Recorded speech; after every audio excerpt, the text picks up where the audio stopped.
रामाय रामभद्राय रामचन्द्राय वेधसे रघुनाथाय नाथाय सीतायाः पतये नमः। श्रीराम राम रघुनन्दन राम राम श्रीराम राम भरताग्रज राम राम श्रीराम राम रणकर्कश राम राम श्रीराम राम शरणं भव राम राम।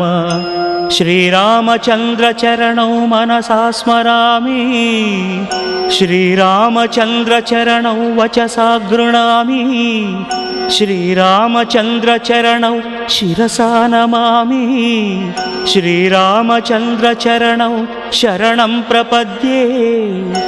माता रामो मत्पिता रामचन्द्रः